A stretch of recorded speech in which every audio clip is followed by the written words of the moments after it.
Hello guys, কেমন আছেন সবাই? আশা করছি প্রত্যেকেই ভালো আছেন। গাইস, নতুন ভিডিওতে আপনাদের সকলকেই স্বাগত জানাচ্ছি। আজকের ঘটনা কি? আজকের এই ভিডিওতে আপনারা দেখবেন 2026 সাল থেকে বিগত বছরগুলোতে রাতারাতি ভাইরাল হওয়া ছাত্রছাত্রীদের অস্থির কর্মকাণ্ড। আমি খালি বলছি বিসমিল্লাহ, এরপর থেকে আমি 3টা লুজ পুরোটা ভরছি। আমার কাছে এত ভালো লাগছে রেখা, আমি বিশ্বাস করেন আমার কাছে খুব ভালো লাগছে। বলে এখানে এত কমন আসে না, যত আজকে কমন আসছে। অনেক ভালো হয়েছে এক্সাম। প্রথম যে সৃজনশীলটা আসছিল সেটা হচ্ছে একদম গাইডের প্রথম সৃজনশীল তুলে দিছে। আর অনেক ভালো কমন আসছে সব ক্যাডেটের। Wake up to reality. মানে যে পড়ছে তার কাছে সহজ আর যে পড়ে না তার কাছে কঠিন। আমার কাছে দুইটাই, আমার কাছে দুটাই মনে হয়েছে ভালো মন্দ দুটাই। মানে আল্লাহ রিজিকে যারা আছে তাই হয়, সবকিছু আল্লাহর উপরে ছেড়ে দিচ্ছি। আল্লাহ রিজিকটা তাহলে আল্লাহ আমরা আল্লাহ যা দিবে তাই হবে। সুতরাং গাইস, আমাদের সাথে আপনিও 2026-এর এসএসসি পরীক্ষার্থীদের ভাইরাল হওয়া কর্মকাণ্ড থেকে শুরু করে বিগত বছরগুলোতে রাতারাতি সোশ্যাল মিডিয়ায় ভাইরাল হওয়া ছাত্রছাত্রীদের অস্থির কর্মকাণ্ড একসাথে এক ভিডিওতে দেখে উপভোগ করতে চাইলে সম্পূর্ণ ভিডিওটি দেখার বিশেষ অনুরোধ রইল, কেননা ভিডিওর শেষে থাকা শিক্ষার্থীদের হাস্যকর কিছু মুহূর্ত আপনাকে ভরপুর বিনোদন দিবে। এটা সত্যি কথা, নিজের মুখে বলতেছি, প্রাউডলি বলবো যে আমি 2 সাবজেক্টে ফেল করছি। সেটা হচ্ছে ফিজিক্স আর একটা হচ্ছে ম্যাথমেটিক্যাল। ম্যাথমেটিক্যাল আমি মাইক যে লিখি না এমন না, আমি লিখছি আলহামদুলিল্লাহ ভালো লিখছি, বাট আমার কমন পড়ে না ম্যাথগুলা, যার কারণে আমার অনেক কাটাকাটি হয়ে লেখা হয়েছে। বিধায় আই থিঙ্ক টিয়ার যার কাছে আমার খাতা নকল আর হবে না, আমাদের নকল করার কোনো প্রয়োজনও নেই। কোয়েশ্চেন অনেক ইজি হয়েছে এবং স্ট্যান্ডার্ড মানের হয়েছে, তো আমাদের নকল করার কোনো দরকারই পড়বে না।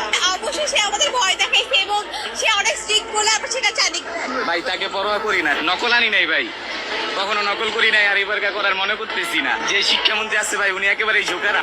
সাইলেন্ট এক্সপ্লের একটা কথা বলছে না, শুধু শুধু এইগুলো করে আমাদেরকে ভয় দেখা দেবো না। আমরা এক আল্লাহ ছাড়া কাউকে ভয় পাই না। এই সময় কম, শুরু করো। গাইস, লিস্টের শুরুতে আমরা দেখব 2024 সালের এসএসসি পরীক্ষার্থীর রাতারাতি ভাইরাল হওয়া একটি বক্তব্য। আমি কি ওদের স্কুলের ছাত্রী? আমি তাহলে নতুন ছাত্রী, অতিথির মতো আমাকে আমার সাথে কি ওই ব্যবহারটা করতে পারে? আমাকে দেখ কথা দেখ, এখনই দিবি, 1 সেকেন্ডের সময় দিব, দেখ কথা এমনি করে। পরীক্ষার হলে এই শিক্ষার্থীর সাথে ঘটে যাওয়া কিছু অমানবিক কার্যকলাপ মিডিয়ার সামনে বলতে গিয়ে মুখের অদ্ভুত এক্সপ্রেশনের জন্য তিনি ভাইরাল হয়ে যায়।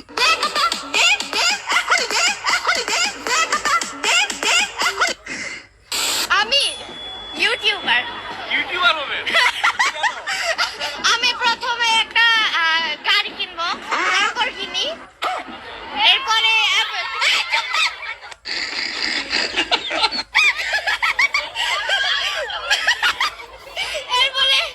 এবারে জানি না কি। সত্যি বলতে ওনার হাসি দেখে আমি আমার হাসি আটকে রাখতে পারিনি। স্কুল থেকে টিফিন দিচ্ছে, যে কারণে আমাদেরকে আর আলাদা করে টিফিন আনতে হচ্ছে না। এগুলো খেয়ে আমরা আনন্দিত হই আর আমরা কখনো দুর্বল হই না। আমি আগে স্কুলে আসতাম না, কিন্তু টিফিন দেওয়ার কারণে আমি এখন স্কুলে আসি। হ্যাঁ ভাই, আমরা ছেলে মানুষ, সর্বদাই সত্য কথা বলি। পরিস্থিতি যেমনই হোক, সব জায়গায় আমরা সত্যবাদী। ঠিক বলেছেন। মানে আমি প্রশ্নটা হাতে পেয়ে মানে আমার আই ওয়াজ লাইক মানে ও মাই গড মানে কি বলবো, তাও বিবেক দিয়ে লিখছি। ইনশাআল্লাহ যদি মানে বন্দুকের গুলি মিস যাবে, আমার A+ মিস যাবে না ইনশাআল্লাহ। না ভাই, যতটুকু কনফিডেন্স উনি দেখাচ্ছে, আমার মনে হয় না রেজাল্টের পর এতটুকু কনফিডেন্স নিয়ে তিনি বাড়ি ফিরবেন। হ্যাঁ, আমি অনেক দেখছি, ভালো ছাত্ররা কখনোই বলে না যে তার পরীক্ষা ভালো হয়েছে। কেসটা তুমি ধরেই ফেলেছো। আচ্ছা গাইস, উনি কি বলে ভাইরাল হয়েছিল আপনাদের কি কারো মনে আছে? আমার বয়ফ্রেন্ড আমাকে আইসিটি বুঝায় দেয় রাতে বেলা। আইসিটি বুঝায় দেয়? হ্যাঁ, কারণ আমি রাতে বেলায় স্টাডি করি। কি হচ্ছে আইসিটি বুঝায় নাকি? আইসিটি বুঝায়, ও অনেক ভালো স্টুডেন্ট। উনি কিসে পড়ে? ও কম্পিউটার সায়েন্সে পড়ে, ইউআইইউতে। ভাইরাল হওয়ার পর তিনি অন্য ছেলেদের সাথে ভিডিও তৈরি করতেছে।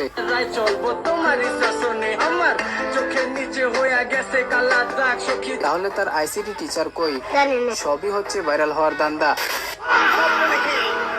আমার ছাত্রছাত্রীরা আমেরিকার মানের লেখাপড়া শিখবে, ওই মানের কারিকুলাম দেবে, ওই মানের বিশ্ব দরবারে তাদেরকে উপস্থিত করবে, সেই লেখাপড়া আমি তোমাদের দিতে চাই। হ্যাঁ স্যার, আপনার ছাত্রছাত্রীরা এখন নৌকায় বসে আমেরিকান মানের শিক্ষা শিখতেছে। সকালে পড়বো, দুপুরে পড়বো, বিকেলে পড়বো, সন্ধ্যায় পড়বো, রাত্রে পড়বো, কালকে পড়বো, পরশু পড়বো, পরের সপ্তাহে পড়বো, পরের মাসে পড়বো, পরের বছরে পড়বো, 2027 সালে পড়বো, বিয়ের পরে পড়বো, বুড়ো হলে পড়বো, মরার পরে পড়বো। এটা শুধু আমার আর আপনার নয়, প্রায় সকল শিক্ষার্থীদের সেম কাহিনী। শিক্ষামন্ত্রী নকল করার যে ব্যাপারটা বলছে ওইটা আসলে আমাদের জন্য বলে না, ওইটা গ্রাম সাইডের মানুষদের জন্য বলছে, কারণ ওইখানে নকলটা বেশি হয়। আর ঢাকা শহরে তো নকল হয় না তেমন, এই কারণে ওইটা আমাদের উপর এত দেখা দেখি, হ্যাঁ টুকটাক দেখা দেখি করার, মানে একেবারেই যে করা যাবে না ওইরকম ছিল না, টুকটাক দেখা দেখি করার অপশন ছিল।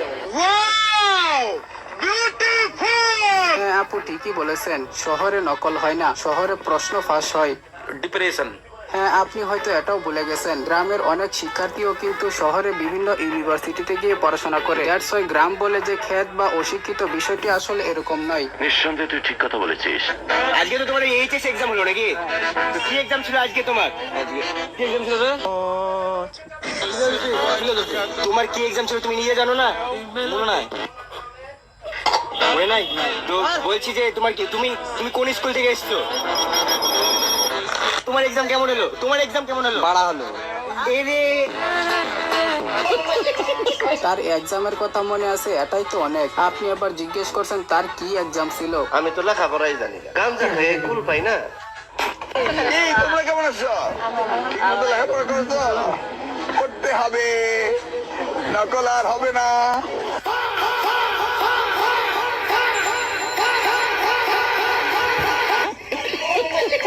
তো গাইস দেখতেই তো পারছেন, আমেরিকান মানের পরীক্ষা চলতেছে। তো কষ্ট হইতেছে আপনারা? আসলে ওই হলে এখন কারেন্ট নেই, তো তাই সিসি ক্যামেরা আপাতত বন্ধ রয়েছে। ভাবছিলাম মিলনের টাইমে কোচিং কোশ্চেন আসবে।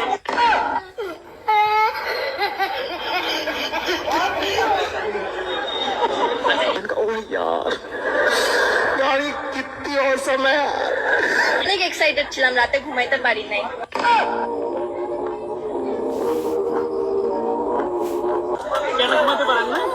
বেশি এক্সাইটেড ছিলাম, ফার্স্ট টাইম ছিল যে এর জন্য। বুঝতেছি না গাইস, আমার মাইন্ডটাই খারাপ নাকি আপনাদেরও? একটু কমেন্টে জানাইয়েন। উনি কি বললো আমি ক্লিয়ারলি বুঝি নাই। ডিপ্রেশন। শিক্ষা উপদেষ্টা এসে আমাদের বলতেছে যে তোমাদেরকে ধন্যবাদ নকল না করার জন্য, কিন্তু সে তো না দেখে বললো যে নকল না করার জন্য। সে আইসা শুধু জাস্ট এইভাবে দাঁড়ায় বলতেছে নকল না করার জন্য তোমাদের ধন্যবাদ, কিন্তু সে তো দেখে নাই কার কাছে নকল আছে বা কিছু। আমার এরকম হয়েছে যে আজকে আমরা 4-5টা এমসিকিউ পারি নাই। ওই 4-5টা এমসিকিউ আমরা কি, উনি যেভাবে বলছিল যে না দেখা লেখা যাবে না বা এরকম কিছু, ওই 4-5টা এমসিকিউ আমরা ইজিলি পাশের জন্য থেকে দেখা লিখতে পারছি, কোনো প্যারাই হয়নি আমার। শুরুতেই বলছিলাম ছেলেরা অলওয়েজ সত্যবাদী।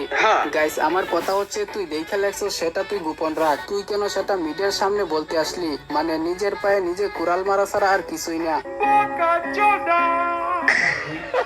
পরীক্ষা মাশাআল্লাহ ভালো হয়েছে, কিন্তু ফেল করবো, এটা হচ্ছে মেইন বিষয়। কেন? মোটামুটি ধরেন 90 মার্কের অ্যান্সার দিয়েছি, কিন্তু কোনটা ঠিক সেটা বলতে পারলাম না। বাইরে ভাই ফেল করবে, তাও 2026 সালের সৃজনশীল পদ্ধতিতে নকল চলছে। তো এটা আপনার কোন বন্ধু হতে পারে সেটা অবশ্যই কমেন্টে জানাবেন। করতেছিলাম একটা শান্তিপূর্ণ আন্দোলন, উনি করতেছে, উনি আমাদেরকে বলতেছে এই জঙ্গির বাচ্চারা, তোর কি মানুষ হবি না জীবনা? আমরা কি মানুষ না? আমরা কি উনি একা মানুষ হয়তো উনি একা।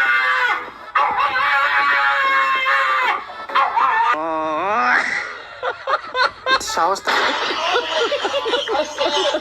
2026 সালের সৃজনশীল পদ্ধতিতে নকল চলছে। তো এটা আপনার কোন বন্ধু হতে পারে সেটা অবশ্যই কমেন্টে জানাবেন। করতেছিলাম একটা শান্তিপূর্ণ আন্দোলন, উনি করতেছে, উনি আমাদেরকে বলতেছে এই জঙ্গির বাচ্চারা, তোর কি মানুষ হবি না জীবনা? আমরা কি মানুষ না? আমরা কি উনি একা মানুষ হয়তো উনি কি লেখাপড়া করে শিক্ষিত?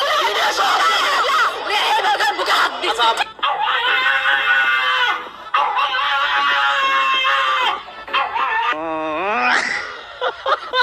সাহস থাকলে কেউ ফুল সাউন্ড দিয়ে হেডফোনে এই ক্লিপটি দেখেন, তাহলে বুঝবো আপনার সত্যি অনেক সাহস আছে। তো যাই হোক গাইস, এই ছিল মূলত রাতারাতি সোশ্যাল মিডিয়ায় ভাইরাল হওয়া ছাত্রছাত্রীদের অস্থির সব ভাইরাল কর্মকাণ্ড।